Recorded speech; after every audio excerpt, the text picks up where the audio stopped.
What's up, everybody? I am with Foul Territory right now with Eric Kratz and Cameron Maven. How you guys doing? Talking baseball, baby. We have the trade deadline coming up. They're definitely going to be contenders looking for that big arm, that utility player, outfielder, and I want to just name off a few, give our thoughts on where we think they might end up. I want to start with Garrett Crochet. Send it off to you guys. Where do you think Garrett Crochet might be headed? He's been a name that's been circling around, and there are definitely a few teams that could use an arm. I'll take the easy one, Cam. I'll take the easy one. I'm saying he's going, and I'm hoping for Garrett Crochet's career, he's going to the Dodgers. To me, I think the Dodgers know how to handle guys who are strikeout pitchers. They know how to handle guys who are like, what do we do with the innings? You know, they have a 7 or 8 game lead pretty much the entire season. So they're going to be able to mitigate through like, hey, we'll skip a start here. Hey, we'll keep his innings down here.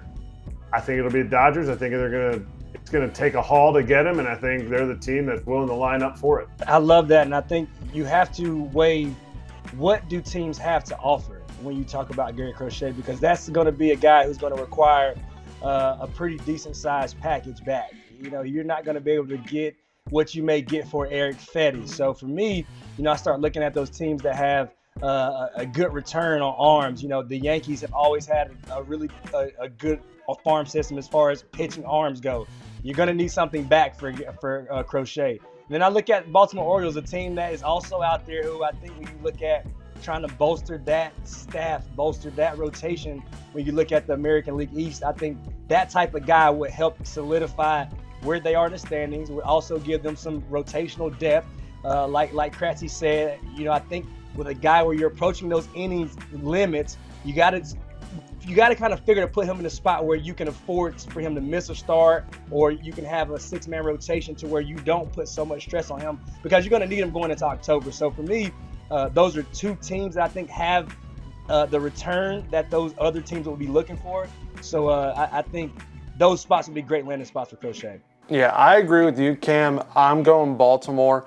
They definitely have the offensive bats building their young core, and they showed this offseason that they are willing to go out there and make a big impact with the trade, like how they got Corbin Burns. And I think they'll definitely do it again. I definitely don't think you can ever be short of pitching when it comes to the postseason. So I think this is an arm that'll be huge for them going into the rest of the second half and into playoffs. In this one, I'm actually excited to see him get moved and hopefully play some winning baseball, and that is Jazz Chisum. I'll start right here, Kratz, and I'm going to need your help, because I lost sleep last night trying to figure out where does Jazz Chisum fit in. And the thing about him is we know his game plays, and Jazz is a good friend of mine, but for me, you know, I want to see Jazz go somewhere where it's going to be some accountability around Jazz, where it's going to be more focused on the game and not the off-field stuff. I think one thing you don't want to do as a baseball player or as a staff, you don't want to take what makes a guy great, right? And Jazz's charisma, his energy, his passion for the game, that's what makes him great. But you can help mold that into a guy that is really focused on the game. And when the game comes along, then he still can be himself. And I think right now it tends to be a little backwards at time with Jazz. So I think, you know, for me, it would be tough. There's a lot of teams in contention. Milwaukee needs a bat. I think that would be a great place you can go. And you have to remember, Jazz also is a guy who I think could go back to the infield and give you some positional versatility. So when you think about a team like Milwaukee, I think that's a great spot. Pittsburgh is right there. They're starting to really change the culture of what they believe they have coming, through the pipeline and what they're starting to build. I would like to see an even better team, maybe even the Guardians per se. But for me, it has to be somewhere with a very family-based mentality. I think the Guardians would be a great spot where they have a focus. You have a guy like Stephen Vogt, who is young enough to go and get in Jazz's ear, be a sound voice in his ear to help him focus up a little bit more. But I know I said a lot of teams, but he's kind of the hard guy to kind of figure out when you talk about where he would fit, because you have to bring him around a group of guys that's going to keep him accountable and keep his focus on the task at hand, and that's baseball. What we need to do is to not worry about him as a person and feelings. We need to put him on a team where his 103 OPS plus is going to look like Babe Ruth compared to the rest of the team.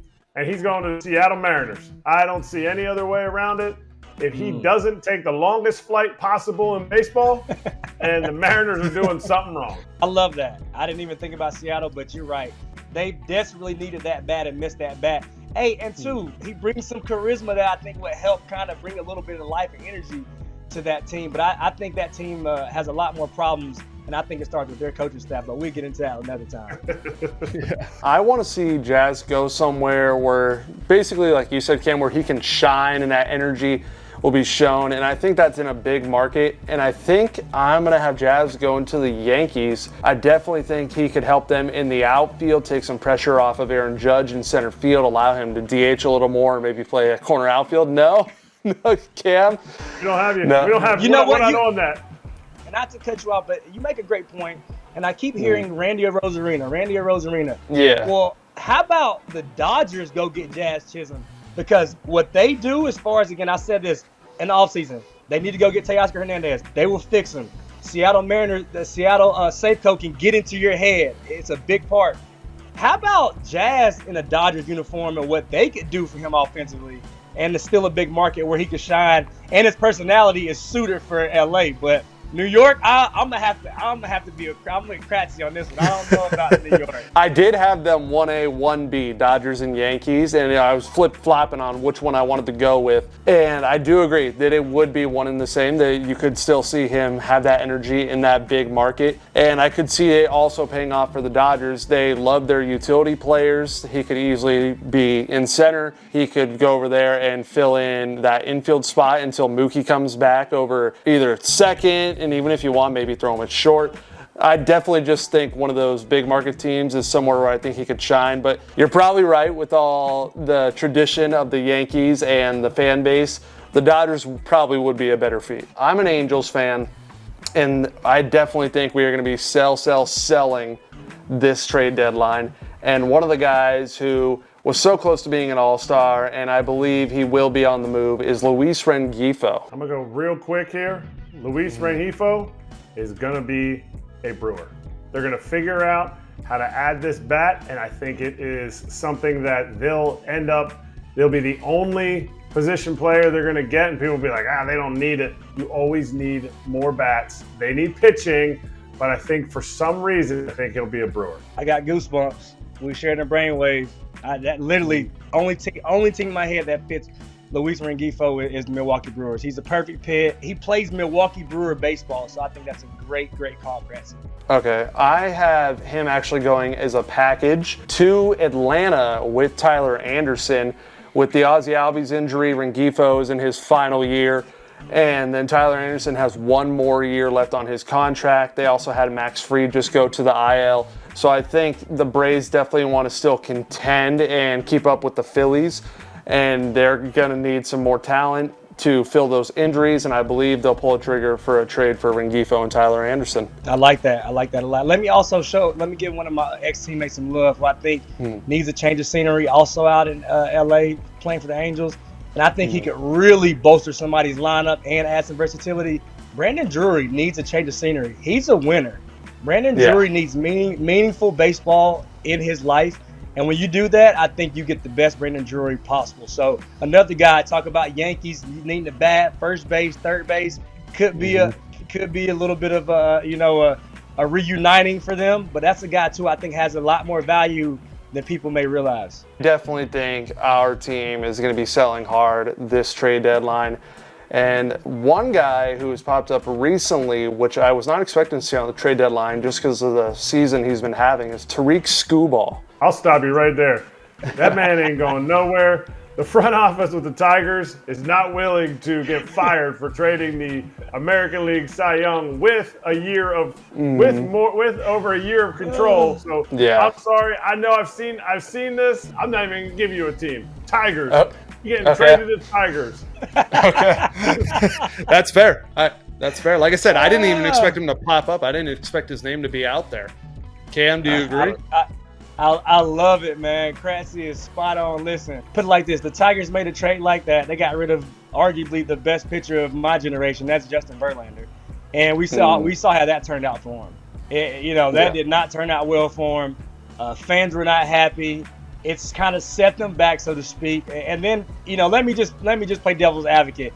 If it was to happen, I was once a part of a trade like this back in the day, where Andrew Miller and myself, along with 4 other very high prospects, were traded for Miguel Cabrera and Dontrell Willis. You're going to have to get like 3 major league ready guys, also like 3 or 4 top prospects. Like, you're going to have to give up so much to get a Terry Scooble in your organization that, like Kratzky said, it will never happen. And you have control of this guy. If you're the Tigers, you build around him. You know him. You know what he's made of. You know what he needs physically, from a medical staff standpoint. He's the guy that you build around, especially when you talk about a generational type of talent, generational type arm. I faced this guy when he was younger, and I was happy that I was on my way out, because guys like that are different. Was just shocked that his name was out there. I pretty much agree with you, Eric, and I think we're all agreed in that sense. But if he were to move, I had him going to the Dodgers. Just pitching is something they could use. They've been relying on a lot of rookies this year and gone through a lot of injuries in their rotation. And I think them getting Tariq Skubal is something that would help them hugely. He would have a few more years of control after that, so the trade wouldn't feel like it's just a rental. And I think that would be the move. But I agree. I don't think he's going anywhere, especially this year with how good he's doing. It just seems crazy to move Tariq Skubal. Now next year, if it's looking like there's no real vision for the Tigers, then maybe you could go, okay, we have to start to figure out how can we start to turn this thing around and get guys who will be ready in. I think next year will be the year that we have this conversation. I know it's a tight schedule over there at Foul Territory. I'm just honored to be on there once again. I do have one more player that I want to talk about with you, the Kleschka Crew, and that is Vladimir Guerrero Jr. It has been a will they, won't they, if they're going to extend him in Toronto, and it's looking like that's not going to happen. I think Vlad gets moved this trade deadline. I think it's going to be to a team that needs huge help at first base, and that is the Houston Astros. They tried with Jose Abreu. That experiment did not work, and Vlad has just been rising throughout the second half, and I think this would be a huge boost to Houston and their first base problem. And Houston, like Vladimir Guerrero, has also been climbing the standings the more and more we go through the season, and they're definitely going to want to fill that spot. So I think we got Vlad going to Houston. Thank you everybody at Foul Territory for making that happen. Like the video, subscribe, tell your mom, dad, grandma, grandpa, pets, friends, brother, sister, and uncle, everybody you know to subscribe if they haven't already. I got this, you got this, we all got this, and I'll see you next time.